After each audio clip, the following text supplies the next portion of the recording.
अच्छे लोगों के साथ हमेशा बुरा क्यों होता है? वहीं जो लोग बुरे कर्म करते हैं और अज्ञान की राह पर होते हैं वो खुशहाल दिखते हैं। श्री कृष्ण ने इसका जवाब गीता में दिया है। भागवत गीता में बताया गया है, ध्यान से सुनिए।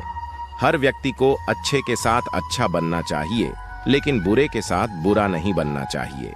श्री कृष्ण कहते हैं कि हीरे से हीरा तो तराशा जा सकता है, लेकिन कीचड़ से कीचड़ साफ नहीं किया जा सकता। इसलिए अपने आचार विचार हमेशा एक से रखने चाहिए। गीता में श्री कृष्ण ने हर व्यक्ति के लिए 5 गुण बताए हैं जो होने जरूरी हैं। गीता के अनुसार हर व्यक्ति में शांति, सौम्यता, मौन, आत्मसंयम और पवित्रता जैसी चीजें होनी चाहिए। ये 5 चीजें मन को अनुशासित करती हैं। श्री कृष्ण के अनुसार हर व्यक्ति में ये सारे गुण होने चाहिए, तभी वह सही मार्ग पर चल सकता है। गीता में श्री कृष्ण कहते हैं, हर व्यक्ति का भाग्य ही उसके अतीत के कर्मों का फल होता है। हम आज जो कर्म कर रहे हैं वो ही हमारे आने वाले कल को निर्धारित करेंगे। इसलिए व्यक्ति हमेशा अच्छे कर्म करने चाहिए। गीता में कहा गया है कि कोई भी किसी व्यक्ति का भाग्य नहीं बदल सकता है, लेकिन अच्छी प्रेरणा देकर उसका मार्गदर्शन किया जा सकता है। श्री कृष्ण के अनुसार जीवन में कभी मौका मिले तो सारथी बनना स्वार्थी नहीं। श्री कृष्ण के अनुसार अहंकार मनुष्य से वह सब करवाता है जो अंत में उसी के विनाश का कारण बनता है। इसलिए मनुष्य को कभी भी अहंकार नहीं करना चाहिए। सुखी जीवन के लिए जरूरी है कि आप जल्द से जल्द अपना अहंकार त्याग दें। श्री कृष्ण कहते हैं, कर्म वो फसल है जिसे इंसान को हर हाल में खुद काटना ही पड़ता है। इसलिए हमेशा अच्छे बीज बोए ताकि फसल अच्छी हो। आपने महसूस किया होगा कि जो लोग अच्छे कर्म करते हैं वो परेशान रहते हैं, वहीं जो बुरे कर्म करते हैं वो खुशी से रह रहे होते हैं। अच्छे कर्म करने वाले परेशान होते हैं कि आखिर उन्हें इतनी परीक्षा क्यों देनी पड़ रही है, जबकि जो अधर्म की राह में हैं वो खुश हैं और जिंदगी का लुत्फ उठा रहे हैं। अगर आपके मन में भी ये सवाल आया है तो आज हम आपको इसका जवाब देंगे। ये जवाब वो है जो भगवत गीता में लिखा है और श्री कृष्ण ने अर्जुन को दिया था। भगवत गीता में वर्णित कथा के अनुसार जब भी अर्जुन के मन में कोई दुविधा होती थी तो वो श्री कृष्ण के पास पहुंच जाते थे। एक बार की बात है, अर्जुन भगवान श्री कृष्ण के समीप आकर कहा कि वो दुविधा में हैं और इसका जवाब वो श्री कृष्ण से चाहते हैं। श्री कृष्ण ने पूछा कि क्या सवाल है? अर्जुन ने कहा, मुझे ये जानना है कि अच्छे लोगों के साथ हमेशा बुरा ही क्यों होता है, वहीं बुरे लोग खुशहाल दिखते हैं। अर्जुन के मुंह से ऐसी बातें सुनकर श्री कृष्ण मुस्कुराए और कहा, मनुष्य जैसा सोचता है और महसूस करता है वैसा कुछ नहीं होता है, बल्कि अज्ञानता की वजह से वो सच्चाई नहीं समझ पाता है। अर्जुन उनकी ये बात समझ नहीं पाए। इसके बाद श्री कृष्ण ने क्या कहा वो जानते हैं। श्री कृष्ण ने अर्जुन से कहा, पार्थ, मैं तुम्हें एक कथा सुनाता हूं, उसे सुनकर तुम समझ जाओगे कि हर प्राणी को उसके कर्म के हिसाब से ही फल मिलता है। प्रकृति हर किसी को अपनी राह चुनने का मौका देती है। अब वो मनुष्य की इच्छा पर निर्भर करता है कि उसे धर्म की राह चुननी है या अधर्म की। कथा शुरू करते हुए श्री कृष्ण ने कहा, एक नगर में 2 पुरुष रहा करते थे। एक पुरुष व्यापारी था जिसके जीवन में धर्म की बहुत महत्ता थी। वो पूजा पाठ में यकीन रखता था। वो हर रोज मंदिर जाता था और दान धर्म भी करता था और हर रोज भगवान की पूजा करता था। वहीं दूसरा पुरुष बिल्कुल विपरीत था। वो हर रोज मंदिर तो जाता था, लेकिन पूजा करने नहीं बल्कि मंदिर के बाहर से जूते चप्पल चुराने। उसे दान और धर्म से कोई लेना देना नहीं था। समय बीतता गया और एक दिन बहुत जोर की बारिश हो रही थी। इस वजह से मंदिर में पुजारी के अलावा कोई नहीं था। ये बात जब दूसरे पुरुष को पता चली तो उसने कहा कि यह सही मौका है मंदिर का धन चुराने का। पंडित से नजर बचाकर उसने मंदिर का सारा धन चुरा लिया। उसी समय धर्म कर्म में विश्वास रखने वाला व्यक्ति भी मंदिर पहुंचा। दुर्भाग्य से मंदिर के पुजारी ने उसे ही चोर समझ लिया और चिल्लाने लगे। वहां लोग एकत्र हो गए और उसे बहुत मारा। किसी तरह वो बचते बचाते वहां से निकला तो दुर्भाग्य ने उसका साथ वहां भी नहीं छोड़ा। मंदिर के बाहर वो एक गाड़ी से टकरा गया और घायल हो गया। फिर वो व्यापारी लंगड़ाते हुए घर जाने लगा तो रास्ते में उसकी मुलाकात उस पुरुष से हुई जिसने मंदिर से धन चुराया था। उसने कहा, आज तो मेरी किस्मत चमक गई, एक साथ इतना सारा धन मिल गया। ये सब देखकर उसे बहुत बुरा लगा और उसने अपने घर से भगवान की सारी तस्वीरें निकाल दी। कुछ सालों बाद दोनों की पुरुषों की मृत्यु हो गई। मरने के बाद जब दोनों यमराज की सभा में पहुंचे और भले पुरुष ने दूसरे व्यक्ति को देखा तो उसे बहुत गुस्सा आया।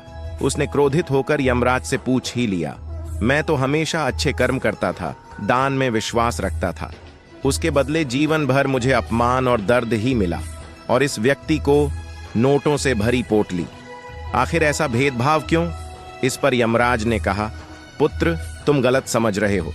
जिस दिन तुम्हारी गाड़ी से टक्कर हुई थी वो दिन तुम्हारे जीवन का आखिरी दिन था, परंतु तुम्हारे अच्छे कर्मों की वजह से तुम्हारी मौत सिर्फ एक छोटी से चोट में बदल गई। तुम इस दुष्ट व्यक्ति के बारे में जानना चाहते हो। दरअसल इसके भाग्य में राजयोग था, मगर इसके कुकर्मों और अधर्म की वजह से वो सिर्फ एक छोटी सी धन की पोटली में बदल गया। कथा सुनाने के बाद श्री कृष्ण अर्जुन से कहते हैं, पाठ, क्या अब तुम्हें तुम्हारे सवाल का जवाब मिल गया? ऐसा सोचना कि भगवान तुम्हारे कर्मों को नजरअंदाज कर रहे हैं, ये बिल्कुल भी सत्य नहीं है। भगवान हमें कब क्या किस रूप में दे रहा है मनुष्य को समझ में नहीं आता है। मगर आप अच्छे कर्म करते रहें तो भगवान की कृपा हमेशा बनी रहती है। इसलिए अपने अच्छे कर्मों को बदलना नहीं चाहिए, क्योंकि उसका फल हमें इसी जीवन में मिलता है। इसीलिए मनुष्य का फर्ज है कि वो हमेशा अच्छे कर्म करते रहें, क्योंकि श्री कृष्ण ने गीता में भी बताया है कि किसी के द्वारा किया गया कर्म बेकार नहीं जाता है, चाहे वो अच्छा हो या बुरा। जो लोग अच्छे होते हैं भगवान उनके साथ हमेशा गलत ही क्यों करते हैं? अच्छे लोग हमेशा परेशान ही रहते हैं और उनका जल्द ही स्वर्गवास हो जाता है। ऐसा क्यों होता है? क्या सच में भगवान है? अगर है तो वो नाइंसाफी क्यों करते हैं? दुनिया में जो गलत काम करता है वही सुखी है, और जो सच्चाई के रास्ते पर है उसे ही दुख भोगना पड़ता है। भगवान पक्षपात क्यों करते हैं? यह प्रश्न करना ही अपने आप में आश्चर्य की बात है कि क्या सच में भगवान है? क्योंकि भगवान के बिना तो इस संसार की कल्पना भी नहीं की जा सकती, क्योंकि वो चाहे तो एक पल में सृष्टि रच सकता है और चाहे तो एक पल में विनाश भी कर सकता है। और यदि कोई यह कहता है कि भगवान नहीं है, यह सृष्टि अपने आप ही बनती और बिगड़ती है, तो ऐसे व्यक्तियों के लिए पवित्र गीता जी में लिखा है कि जो व्यक्ति यह मानते हैं कि इस सृष्टि को कोई संचालक नहीं है, यह स्वयं ही बनती व नष्ट होती है, वे नास्तिक प्रवृत्ति के व्यक्ति होते हैं और वे संसार का नाश करने के लिए ही जन्म लेते हैं। और रही बात नाइंसाफी की, तो यह सिर्फ मानव ही कर सकता है। यहाँ का कानून नाइंसाफी कर सकता है, लेकिन भगवान का कानून नहीं। भगवान के लिए सब बराबर है। यहाँ के भगवान का यह विधान है कि जो जैसा कर्म करता है उसे वैसा ही फल मिलता है। आज हम देखते हैं कि जो बिल्कुल भगवान में आस्था नहीं रखता और गलत काम करता रहता है, फिर भी वह सुखी है, क्योंकि उसने पिछले जन्म में अच्छे काम किए हैं, दान पुण्य किया है, जिसका फल वो अब भोग रहा है। इसे एक उदाहरण से समझते हैं। जैसे हम इन्वेंटर से बैटरी फुल चार्ज करते हैं, फिर यदि चार्ज से हटा देते हैं तो जब तक हमारी बैटरी चार्ज रहेगी हम सभी सुविधाएं मिलती रहेंगी, लेकिन जैसे ही चार्ज खत्म हो जाएगी तो सर्व सुविधाएं समाप्त हो जाएगी। ठीक इसी प्रकार यदि हमें अभी सुख प्राप्त है और यदि हम अभी पुण्य नहीं करेंगे, सतभक्ति नहीं करेंगे, तो कभी भी हमारे कर्म हमें हानि कर सकते हैं। इसलिए हमें सुख में भी भगवान याद अवश्य करना चाहिए। कबीर साहिब जी ने कहा है कि दुहक में सुमिरन सब करे, सुख में करे न कोय। जो सुख में सुमिरन करे तो दुहक काहे को होए। यदि आप भक्ति करते हुए भी दुखी है तो इसका एक मुख्य कारण यह भी है कि आपकी भक्ति करने का तरीका सही नहीं है। भक्ति कौन सी करनी चाहिए और कौन सी नहीं, इसकी सही जानकारी तो तत्वदर्शी संत ही बता सकते हैं। और आज पूरे विश्व में एकमात्र तत्वदर्शी संत है जगत गुरु तत्वदर्शी रामपाल जी महाराज जी। आप सभी से करबद्ध प्रार्थना है कि आप तत्वदर्शी रामपाल जी महाराज जी का सत्संग अवश्य सुने व ज्ञान समझकर नाम दीक्षा ले व सर्व सुख व मोक्ष प्राप्त करे। दुख और सुख दोनों एक ही सिक्के के पहलू है। जिंदगी में इन दोनों का सिलसिला चलता ही रहता है। अगर कोई अच्छा कर्म करता है तो उसके साथ अच्छा होता है, और इसके विपरीत यदि कोई व्यक्ति बुरे कामों को अंजाम देता है तो उसके साथ बुरा होना स्वाभाविक है।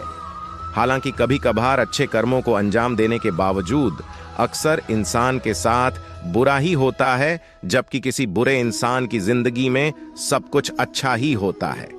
अब सवाल ये आता है कि यदि किसी जीव को उसके कर्मों के आधार पर उसका फल मिलता है, तो फिर ऐसा होने के पीछे क्या कारण है?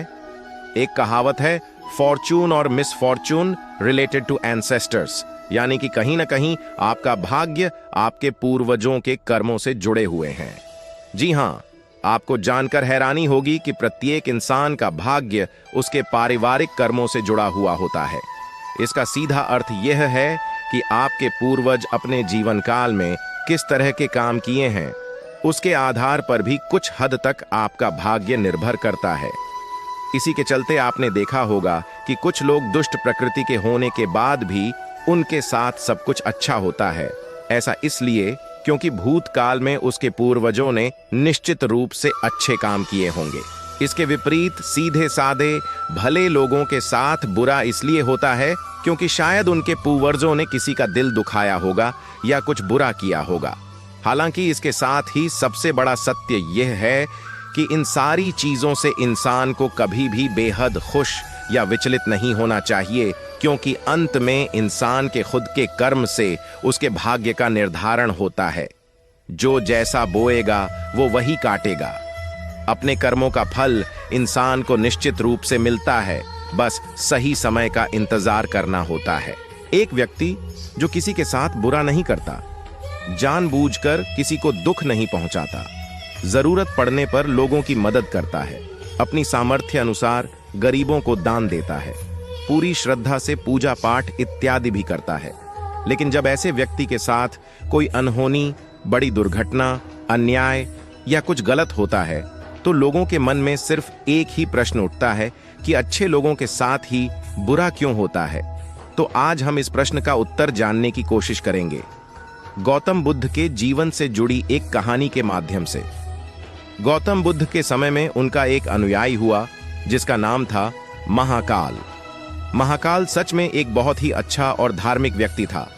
वह लोगों की मदद करता, गरीबों को दान देता, किसी के साथ अन्याय नहीं करता और बुद्ध द्वारा बताए गए पंचशीलों का पालन करता, अर्थात हत्या नहीं करना, चोरी नहीं करना, यह व्यभिचार नहीं करना, झूठ नहीं बोलना और नशा नहीं करना। इसके साथ ही वह बुद्ध द्वारा बताए गए ध्यान और साधना का अभ्यास भी करता। वह हर पूर्णिमा और अमावस्या को बौद्ध आश्रम में होने वाले उपौसत में हिस्सा लेता और पूरी रात बुद्ध के प्रवचन सुनता। ऐसे ही एक आवश्यक के दिन उसने उपोषण किया और रात को बुद्ध के प्रवचन सुनने लगा, और सवेरे जब बुद्ध के प्रवचन समाप्त हुई तो आश्रम से निकलकर वह पास के ही तालाब में नहाने के लिए चला गया। उसी रात उस गांव में कुछ चोर एक घर में चोरी करने के लिए घुसे हुए थे। जब वो चोरी करके भाग रहे थे तो गलती से एक चोर का पैर बर्तन से टकरा गया और बर्तनों की आवाज से घर के लोग जाग गए। चारों तरफ हल्ला मच गया कि गांव में चोर घुसे हैं। मोहल्ले के लोगों ने चोरों का पीछा करना शुरू कर दिया।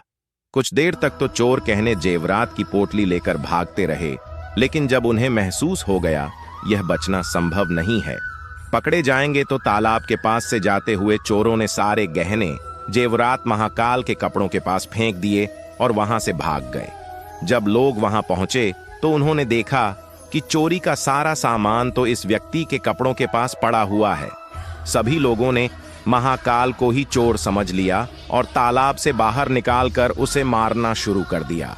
वह कहता रहा कि मैं चोर नहीं हूं, मैं तो रात भर प्रवचन सुनकर आया हूं और यहां सिर्फ स्नान कर रहा था।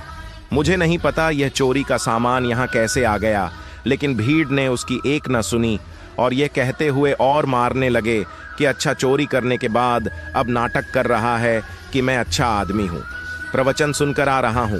गुस्साए भीड़ ने उसे इतनी बेरहमी से पीटा कि उसकी मौत हो गई और उस मृत महाकाल के शरीर को वहीं छोड़कर लोग अपने अपने घर चले गए। सुबह जब आश्रम के कुछ हिस्से तालाब में पानी लेने के लिए आए तो उन्होंने महाकाल के मृत शरीर को तालाब के पास पड़ा देखा उसने, पर पता चला कि चोरी के आरोप में लोगों ने महाकाल को पीट पीट कर मार दिया। शिष्यों ने बुद्ध के पास जाकर यह दुखद खबर सुनाई कि बेचारे उपासक महाकाल को लोगों ने मार दिया। उसे उस गलती की सजा मिली जो उसने की भी नहीं थी। बुद्ध शिष्यों के द्वारा की जा रही अलग अलग बातों को बस ध्यानपूर्वक सुन रहे थे। तभी उनमें से एक शिष्य बुद्ध से पूछ लिया, बुद्ध, यह बात तो आप भी जानते हैं कि महाकाल कितना अच्छा इंसान था। उसने कभी किसी के साथ कुछ गलत नहीं किया, फिर उसके साथ इतना गलत क्यों हुआ? बुद्ध ने कहा, महाकाल इस जन्म में तो अच्छा था, लेकिन आज जो भी उसके साथ हुआ यह उसी के कर्मों का फल है जो उसने पूर्व जन्म में किए थे। अपने पिछले जन्म में महाकाल वाराणसी के राजा के यहाँ एक राज अधिकारी था। वाराणसी के पास एक बड़ा सा व्यावसायिक गांव था, जहां पर पहुंचने के लिए एक जंगल को पार करना पड़ता था, लेकिन उस जंगल में कुछ लुटेरे रहते थे जो कि वहां से गुजरने वाले राहगीरों और छोटे व्यापारियों के सामानों को लूट लिया करते थे। व्यापारियों ने वाराणसी के राजा से अपनी सुरक्षा की गुहार लगाई, तो वाराणसी के राजा ने अपने उस राज अधिकारी को कुछ सैनिकों के साथ व्यापारियों से कुछ धन लेकर उन्हें जंगल पार कराने के काम पर नियुक्त कर दिया। राज अधिकारी महाकाल भी अपने काम को पूरी ईमानदारी से कर रहा था। वह लोगों से कुछ धन लेता और अपने सैनिक भेजकर उन्हें सुरक्षित जंगल पार करवा देता। एक शाम पति पत्नी का एक जोड़ा अपनी छोटी सी बैलगाड़ी में बैठकर राज अधिकारी के पास आता है और धन के बदले उन्हें सुरक्षित जंगल पार करवाने के लिए कहता है, लेकिन राज अधिकारी यह कहते हुए उन्हें मना कर देता है कि अभी जल्दी रात होने वाली है, इसीलिए वह उनकी और अपने सैनिकों की जान खतरे में नहीं डाल सकता। उन्हें जंगल पार करने के लिए सुबह तक का इंतजार करना पड़ेगा। वह पति पत्नी बहुत आग्रह करते रहे कि अभी रात होने में बहुत समय है, वह भी जंगल पार करा दे, लेकिन राज अधिकारी नहीं मानता और भी सलाह देता है कि वो रात भर यही रुके, उनके रहने और खाने की व्यवस्था वह खुद करवाएगा। पति पत्नी को मजबूरन उस राज अधिकारी की बात माननी पड़ती है। यह कहते हुए पीटने लगा कि मैंने तेरे रहने और खाने की व्यवस्था किया और तूने मेरे साथ गद्दारी की। उसके साथ उसके सैनिक भी उस आदमी को पीटने लगे और पीटते पीटते उस व्यक्ति की मौत हो गई। बाद में राज अधिकारी ने अपने रुतबे और दौलत के दम पर उस स्त्री को अपनी पत्नी बना लिया, क्योंकि पिछले जन्म में महाकाल ने सिर्फ उस स्त्री को प्राप्त करने के लिए उसके पति पर झूठा आरोप लगाकर बेवजह उसकी निर्मम हत्या कर दी थी। इसीलिए पिछले जन्म में ही उसकी मृत्यु के पश्चात उसे नर्क प्राप्त होता है और नर्क में बहुत दुख भोगने के बाद उसे इंसानी जीवन मिलता है।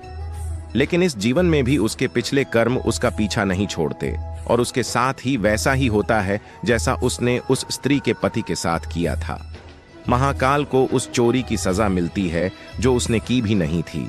उसने इस जन्म में तो अच्छे कर्म किए थे, लेकिन उसके पिछले जन्म के बुरे कर्मों की वजह से आज उसकी यह दुर्गति हुई है। बुद्ध ने आगे कहा, तो फिर भिक्षुओं, अगर इस जन्म में किसी अच्छे व्यक्ति के साथ बुरा होता है तो उसके पुराने जन्मों के पाप ही होते हैं जिनका फल उसे इस जन्म में भुगतना पड़ रहा है। इसलिए मैं तुमसे कहता हूं कि अपने आज के कर्मों को सुधारो ताकि तुम्हारे आने वाले जन्म भी सुधर जाए। इससे हम यह सीख मिलती है कि बुरे कर्म का फल हमें न सिर्फ इस जन्म में भुगतना पड़ जाता है, बल्कि अगले जन्म में भी पीछा नहीं छोड़ जाता। आज हम अपने स्वार्थ में आकर किसी और के साथ बुरा कर रहे हैं, लालच और ईर्ष्या में कई बुरे काम करते हैं, लेकिन इस बात को भूल जाते हैं उनके कर्म उन्हें न सिर्फ इस जन्म में भुगतना है, बल्कि अगले जन्म में भी भुगतना पड़ेगा। इसलिए हमेशा हमें अच्छे कर्म करना चाहिए, जिससे हम और हमारा परिवार सुखी रहे। जय श्री राधे मित्रों, वीडियो कैसी लगी कमेंट में बताइएगा और चैनल को सब्सक्राइब जरूर कीजिएगा। जय श्री कृष्णा।